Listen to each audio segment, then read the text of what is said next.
gives me great pleasure in talking to Guruprasad, Makam and Heena, partners of Guru Jana, Bangalore, an emerging firm of chartered accountants with 600 people and having offices in Mysore, Hyderabad and Pune. I have spoken much about audit technical matters with various people.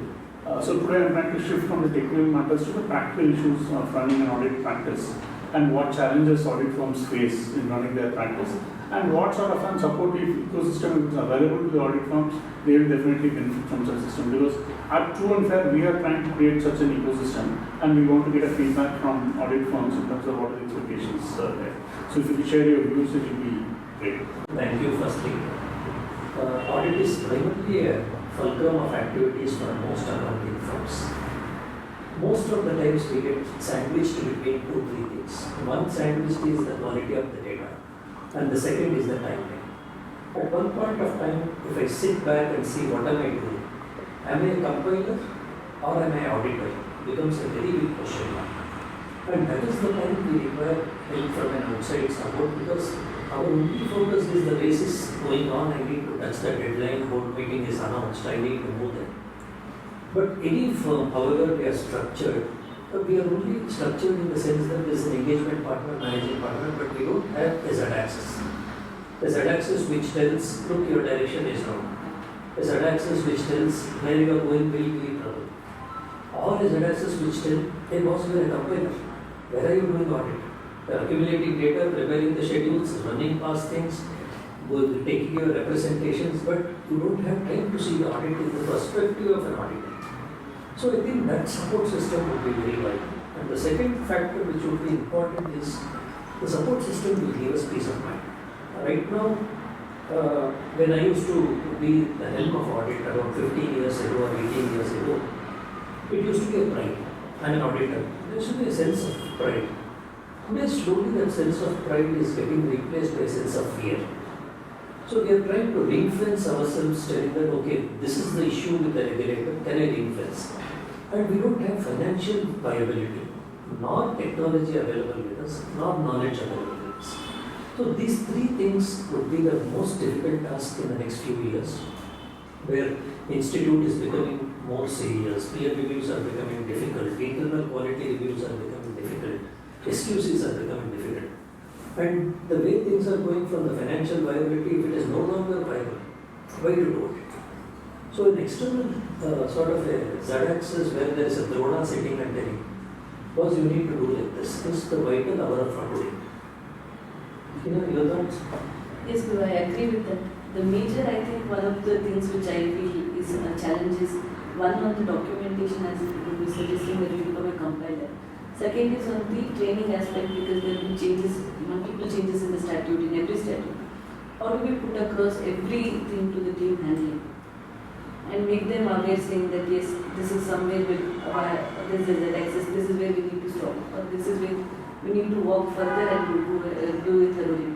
Somewhere there, I think is a challenging thing. If somewhere there can be something which gives us a concise data, entirely available, that these are the changes in the statutes, and also we can train the team, and as well as the documentation to support the various stands taken in the audit. That will be something which will be very good. Yeah, I'm actually pretty glad to hear this, because we at True and Fair are focusing on multiple aspects. Some of the aspects definitely are audit documentation. We are going to be coming out with our audit documentation tool, which is going to be a pretty exhaustive library of content which the auditors can use as they practice. Second is definitely we are going to be giving a lot of emphasis on training and learning as we develop and we support the audit firms. Training is, as you rightly pointed out, Heena, is very important, because that is what can give you the confidence that you are having the right people to do the right job. So therefore we will be emphasizing pretty much on training. We try to factor the training using real life case study situation simulated. I was speaking to Ramesh in Hyderabad before, and he actually gave me an example that he experienced a 737 simulator. So if the weather condition changes, what happens? If the wind conditions changes, what happens? If the altitude of the flight changes, fuel levels low, engine breaking down, one engine failing off. So simulated in various situations, how it works. We want to create something similar for an audit training in terms of simulating various scenarios possible, so that people, when they get into the audit field, they would have already experienced a simulated situation which they will be facing in real life. So that is the objective what we are having. Now, having said all these things, one of the questions I always have is, what is the appetite of audit firms in investing in some of these matters? Because when I had my discussions with multiple audit firms in terms of understanding what True and Fair is doing, how they is expected, we had a big disconnect. Some of the firms viewed that whatever they pay to an organization like True and Fair is an investment. Some of them believe that it's actually a cost. So how will the audit fraternity view this sort of a thing? What will be the philosophy which will be adopted by audit firms to view something as an investment in quality or a cost of quality? Because investment means return present and future. Cost is sunk, it is incurred today and it's lost. It's a very difficult position, sir, because today's world, people are trying to conserve cash. And as and when margins go down, insurance cost goes up, qualified cost goes up, and margins swing, people are trying to conserve cost. I could get an analogy of, at the age of 45, everything is hunky-dory, things are very good, you are healthy, you are able to run 100-meter dash. But one small thing happens and you want to go to a health checkup. And slowly the health checkup will become higher and higher. So we are in such a situation today, stating that all of us in the audit, in the mindset, are at 50 years of age. No, it is not the question of choice. I don't have a choice. It is not no longer a decision telling that okay, it's going to cost me 200,000 rupees or 400,000 rupees. It is not going to be the decision that way. In the order of the day would be, first there is no alternative. If you want to be an auditor, you need to have the paraphernalia. You need to certify the balance sheet, you have to satisfy your stakeholders, and beyond that, you have to satisfy yourself. You need to know that okay, I am doing the right thing. We don't have too many alternatives. It's time to go to the health checkup. But the challenge is how fast we go to the health checkup and how much time we will try to push. Because in my assessment, people will take it. Next year, take it. No, if something big audit we get, we will see. Tomorrow, if joint audit comes, we will see. But those are the people who will miss the bus. We will have to take a hit on this. We will have to know that okay, once we have reached a mature stage in the country, the entire country is the world is looking at us. Now, a foreigner coming and investing money in India would look at what is the quality of audit services. A bank is looking at us. Everybody is looking, so it's high time. I don't think in the next 3 years we'll end up in a situation that we don't have an alternative. It is going to be that. Okay, this is a lifetime sort of. I take insurance every year. I have a habit of taking insurance on the 1st of April for the full office. It will become like that. It's like an insurance. Because this is the way you have to go. There is no alternative. It's no longer going to be cost-benefit analysis. It is going to be compulsory yes or no analysis. That's a good point in terms of viewing quality as an investment, upfront investment to ensure that you tap the potential of the market as it arises and also to meet stakeholder expectations, definitely. But coming to the same topic on audit, what challenges you have in terms of capacity building or capability building? Because today, for example, audit, we are heavily dependent on informative technology auditors. We are going to be dependent on valuation specialists as India's moves towards value valuation, sales, etc. So, where do you see those skill sets in terms of audit firms? Because I do get a perception that some of these skill sets may be lacking in some of the firms and they struggle to meet these expectations. So, what sort of investment should be made in these areas, including for example? You can add to this. Even we as a firm, maybe were late runners. We didn't realize that a technology specialist is required in the sense that we have an engineer now. We didn't realize that. But many of the firms may not have at least a data analytics specialist or a domain expertise like a supply chain management or a civil engineer for a construction company. We don't have any such paraphernalia. It takes some time to build, but I personally feel the quality of audit goes up and the time invested in audit comes down. So it is going to be a good venture for us to use these specializations. But knowing the market substantially well, if I can categorize at smaller firms, middle segment firms, larger firms, most of the large firms have it. The middle segment firms are trying to catch up. We do 3, 4 more has come. We do those 4, 5 more has come. So it's a catch-up exercise. But I am very afraid that there will be a huge mass of audience who won't even catch up. They lose it before the catch-up, and that becomes very difficult, especially in the fact that if you see the recent NAFRA, that they were telling there is no need of audit for X amount of firms. That will take a large part of your rate. At that time, we can't sit down and because I should have done it 3 years ago. So So I think that gap is catching up. And later Heena is involved in audit on a day-to-day basis. So she will know a little more on that front. At least what I feel is now that there's a lot of change in the audit method, how we used to do earlier, The traditional method has gone. And then the technology coming in, the kind of businesses, startups, and the kind of technology what they use. The auditor also needs to gear up to catch up to that level of things. And simultaneously, there is also from the statute, as you said, the India's implementation on the RBI regulations coming in. So those two things which are there are very crucial for the audience as such to get completed and also have a satisfaction that ultimately the report we are giving is going there. So that way I feel yes, the audit firms needs to go up to a little bit of higher level, wherein we have some data for us to substantiate yes, the stance which we have taken is correct. And also the training what is getting imparted to the team to execute the work also is getting inside. Very true, very true. I think these skill sets are becoming very essential for an audit. In fact, True and Fair's view is that sampling is like history. It should go off. Because today data analytics is possible such that you will be able to test 100% of the population susceptible to the risk. In which case there is no need for sampling. That is the philosophy which True and Fair wants to adopt. Which means you need more people with analytical skill sets. You need more people who can interpret data from the IT system to the client. So definitely IT audit skill sets are becoming very important. Now Guru, there is also a possibility that India can get to a joint audit scenario. How should firms prepare themselves to take the advantage of such a market opportunity? Because today there is a perceived gap in quality between the large firms and the other firms. Okay, so how should the other firms prepare themselves to take advantage of a joint audit opportunity when if and when it arises? It's very important. It may arise any moment.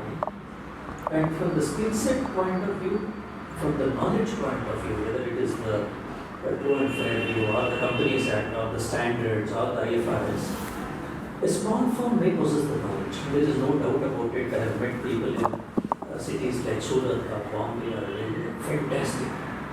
But the challenge will be how many people will that individual promoter or the professional will flow. They don't have the brand pool like a larger firm.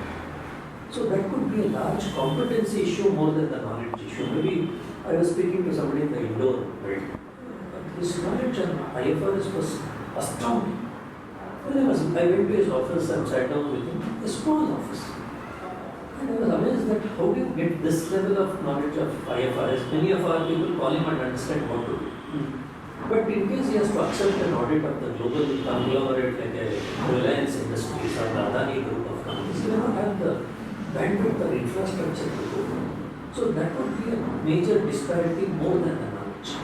Working paper quality would be one, but knowledge would be one. The disparities are we able to build up our capacities to that extent.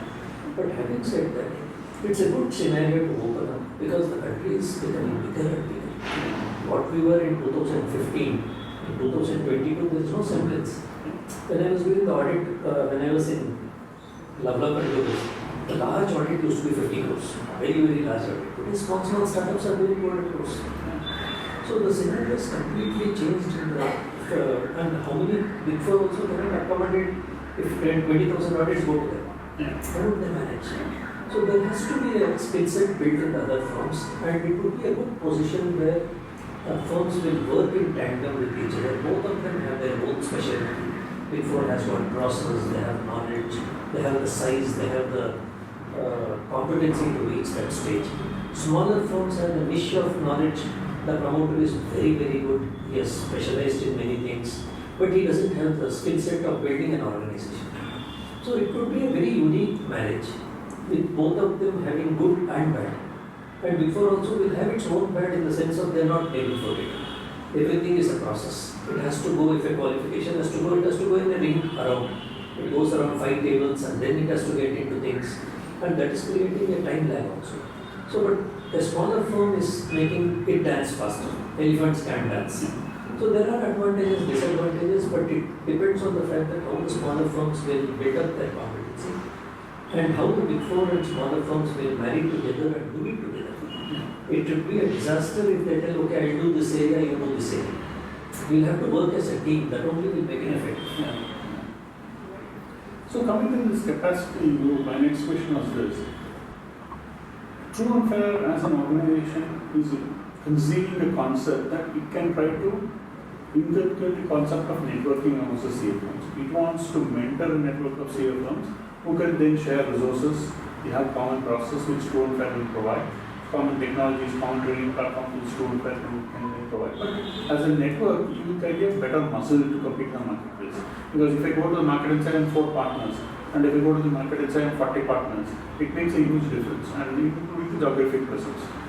So networking is something which True and Fair is actively considering. True and Fair definitely will not be part of the network, but it can inculcate a concept of networking among the CA firms. It can encourage CA firms to form a network.